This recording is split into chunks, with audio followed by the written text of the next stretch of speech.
we all have our pain and crap and everything, but, you know, we try to live the best way we can. And I decided to start off with this one. It's called Shiny Bald Heads. You know what I was like? I just remember seeing a picture of a group of prestigious men. A group had great haircuts. One was as bald as possible. His shiny head reminded me of one of the many life stories of mine. Now this is quite funny, but one busy struggling day at work. Now, a lot of people don't know what I did for 30 years. I was a trauma coordinator for people dying and having heart attacks.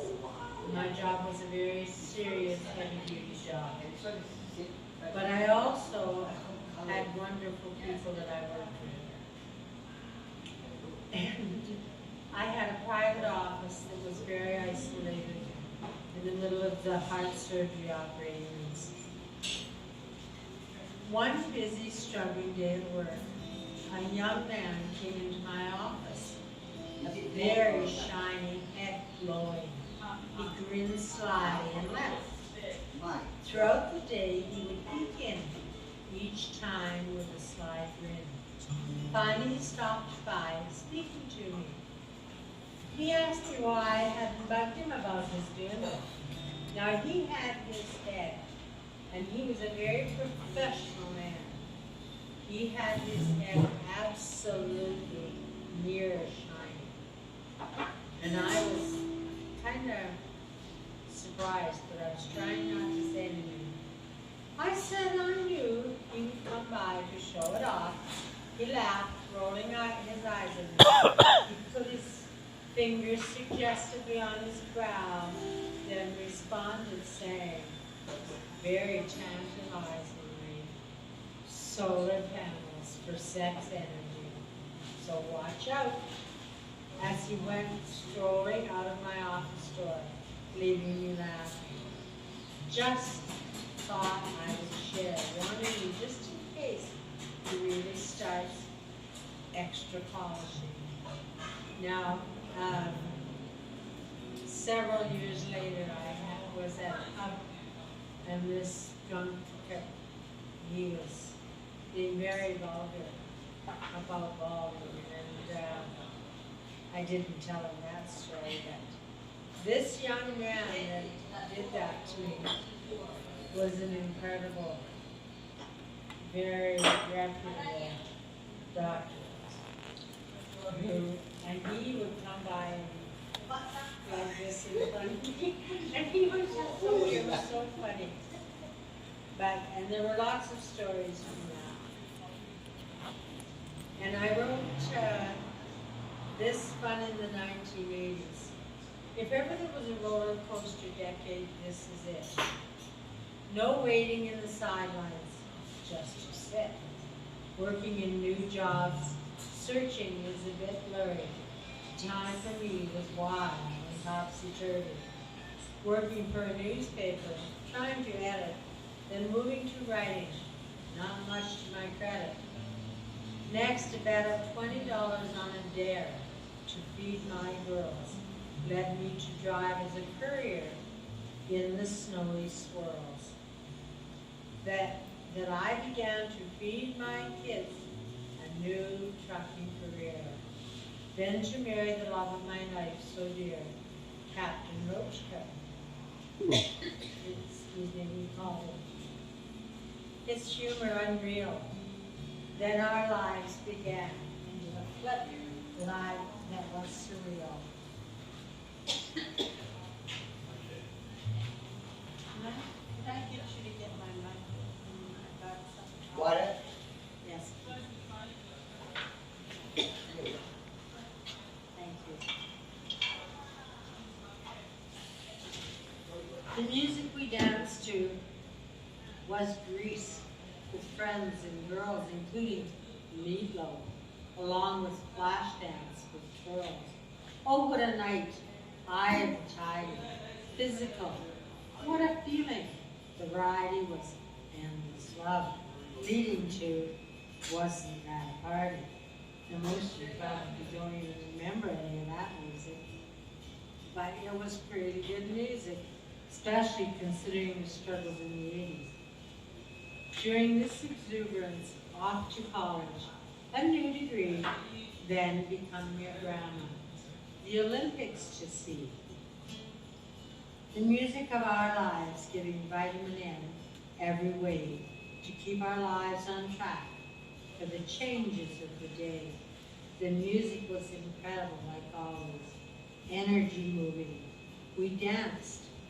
I needed this. We were really groovy. It keeps on going right from the beginning. It keeps us living. It shifts from one genre to many more.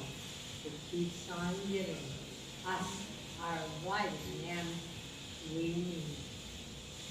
And that was when I first started doing the vitamin M tonic. But I don't know if I have any other ones I do right now, but I watch and wonder as I peruse the room, looking back and forth at the faces of whom show their energy and faith here in their time. The beauty shows in all the senses they rhyme. I see how they connect, and it brings me way back to a time that only I can envision, know and track. I see the acceptance that appears from the shadow, stepping up, preparing to join, lead but not follow. The music touches in each and every one to the deep. The vibration sinking, then blending for each person to keep down in their soul, down to their toes. Sounds grounding, reaching, mellowing, slowing, jiving, then calming, moving, soothing, then starting the room, shifting from the dark, then lightening the gloom. The light slips through, bringing forward the sound, showing the way to come up from the ground. Gradually it settles and comes slowly to an end, only to begin a new rhythm, to begin to sing, to a voice that explains as it slips into our soul. Thank you, everyone, whose risks are so bold. I appreciate when you are, where you are, who you are. Be exactly what you need to be for you, because you are a star. Thank you.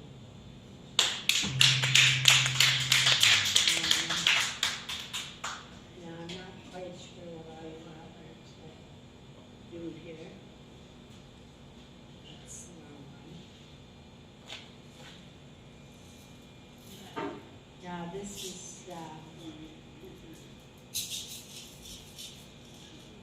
is the one that I have written recently. I don't know if it was kind of long. I don't know if I was good. It's what I believe music is for everybody around the world. Music, our universal world language. The sounds of music and understanding. The journey of how a change and development becomes the culmination of talent, moving to a crescendo. I sit and I see the collective talent pouring forth on the stage. I wonder in amazement, how did you become who you are? I imagine a little child, feeling the rhythm, noticing sounds, feeling them, learning to be them, with passion growing. I want to understand for me all of our communication on this planet. No matter where life exists, for survival, thrival, being, mountains, underland, overground, deserts, including seas, rivers, oceans, lakes, each living, existing being, human, animal, birds, dolphins, insects, planets, and plants, all of our communication on this planet is vibrational music. No matter the sound, vibration, or language, it is a musical creation of understanding. It is an interpretive sound for each species, the music of their kind, different yet beautiful. This journey of my desire has led me to moments of music discovery. I have watched to try to understand my fascination with the sounds of music, appreciating notes of sound, becoming music, blending, joining to connect, rhythm and beat, moving to language. The journey of how a change, development, becomes a combination of talents, moving to becoming world music, noticing every universal sound, humanity, birds, plants, living beings, expressions of energy, becoming the movement forward into memories, to learn sadness, calmness, joy, happiness, showing the way for everyone from the beginning of time, for all eternity, all the universe, to share everyone's communications. This is only my interpretation. You choose yours. When in doubt, search, learn, and enjoy. Thank you very much.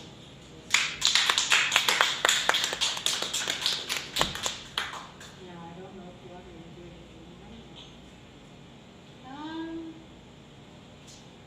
Let me see what I've got here. Let's see if I can find emotions.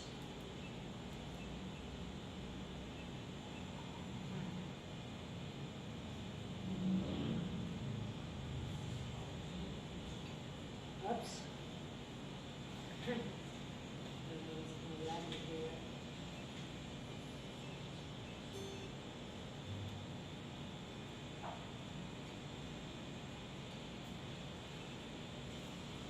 There's too many.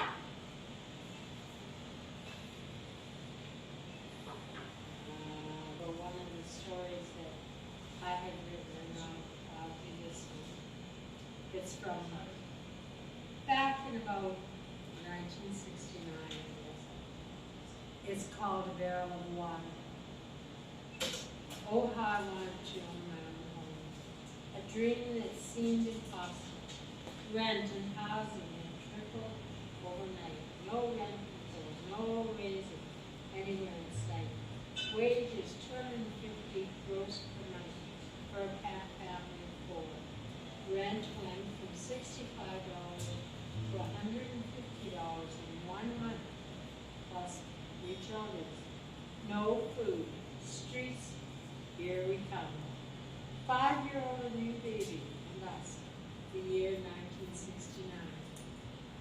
I decided, come hell or high water, I wanted to buy a house. My husband, not so much. He agreed if I could get one in our budget, slim to none at all, he would agree. At this time, commuting was a relatively new excursion. I checked out several villages within about 30 miles radius of my husband's shop. A friend was teaching school in Carsland, so we went out for Sunday dinner. Their daughter and her husband had just bought a house, perfectly clean and living. The house next door, $3,000. That was for the whole house. Several drawbacks, the clean, warm, cheap. Got for $2,700 total price.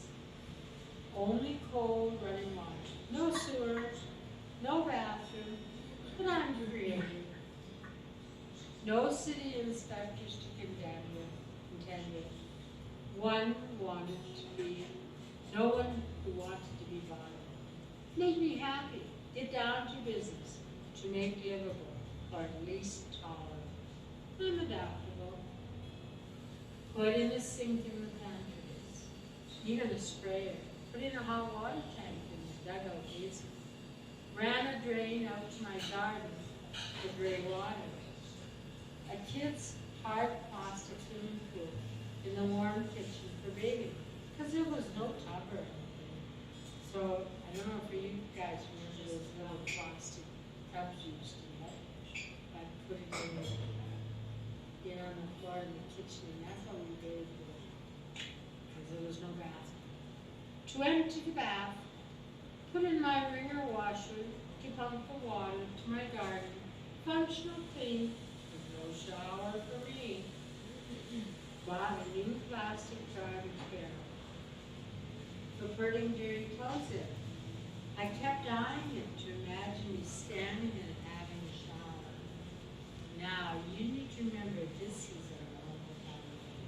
Slim, energetic, actually quite tiny. I didn't even weigh 85. I could fit easily in the barrel, standing beside the sink, using the spray. Voila! Shower. All pros and cons figured out. Stepped up and easily into easy maneuver. No one home. Perfect. Peeled my clothes, bound and determined to have a shower. Everything going as planned. Hand shower working. Then along came a breeze. Whoops! Very cool. There was lots of water in the barrel, so I slid slowly down, butt into the water, feeling really good. Then time to get out. Went to rise out of the water and realized my butt was stuck to the edge of the barrel. Every time I tried to move, I stuck more. So afraid I would trip over and pour the water into the dugout dirt basement. Then I eyed the shampoo. Of course, shampoo just stick my butt. Immediately, I released me from the barrel's clutches, teetering under control. I bailed out of the now cool water, enough to balance my escape. Figure out another way to shower another day. My philosophy, laugh yourself first, be everybody else. Thanks.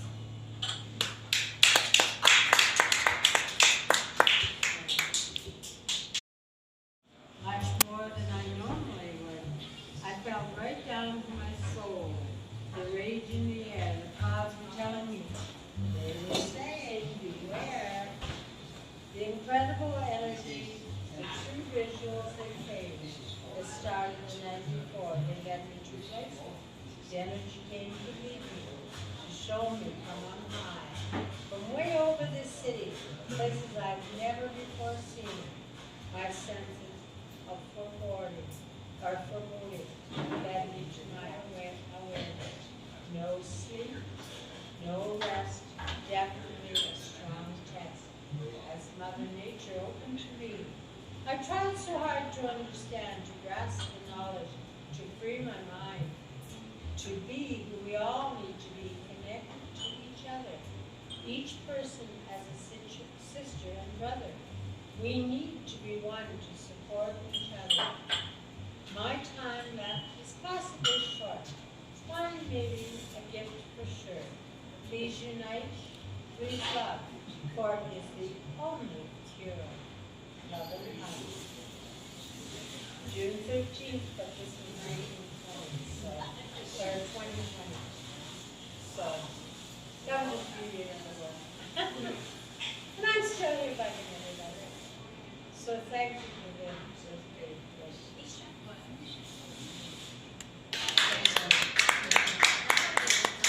So I guess that's the end, is that? We're back. He's back.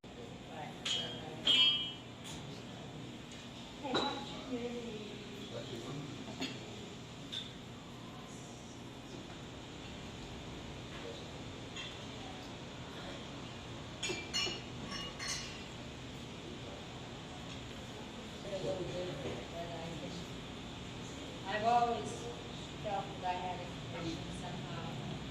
And this is You have one that was written by my granddaughter that I adopted. She's now 42.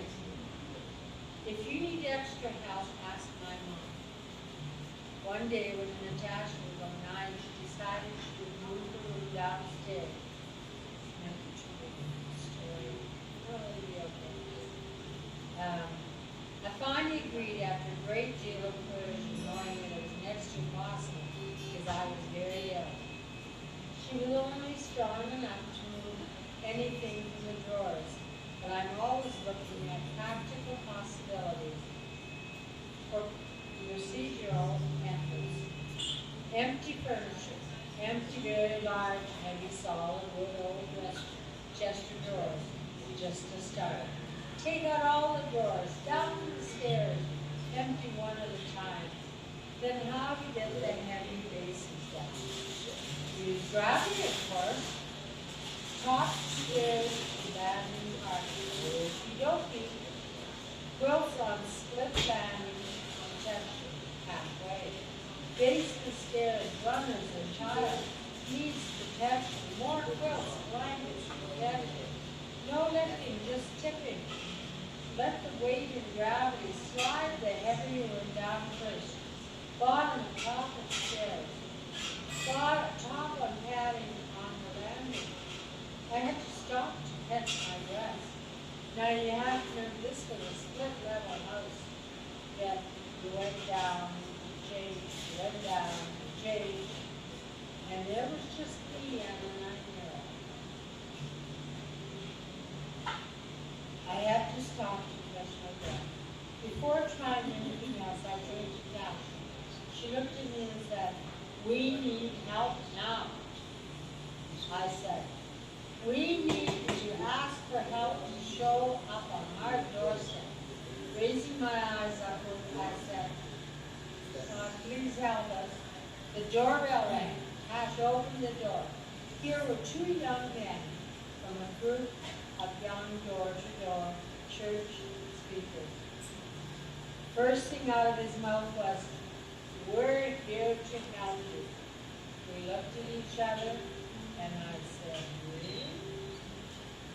"Absolutely," was the reply. I said, "We are desperate for help with furniture." They looked at each other and said, "Why not?" I said, "I'll make you a deal. If you help take everything downstairs, I will feed you lunch and listen to your religious information." I took them all to see what was needed to be moved, including a bunk bed with a queen-size bottom. I also asked if they would put it back together. They graciously agreed. Tasha and I helped until I went to create a great chicken dinner, including full menu with even desserts. We had a great visit out on our deck in the shade. They were actually there about 3 hours. Mind you, they never came back. After this, Tasha's expression was, "If you ever need help, just ask my mom. She has a direct line to God. In many ways, she may be right, but despite so many trials, I'm here, still being God." Originally from God made and these young guys, you should have seen what they did. They just put the beds together, they moved everything, getting down the stairs, and couldn't have been planned, absolutely. So it fits with what I was telling you about. Yeah. So thanks for listening.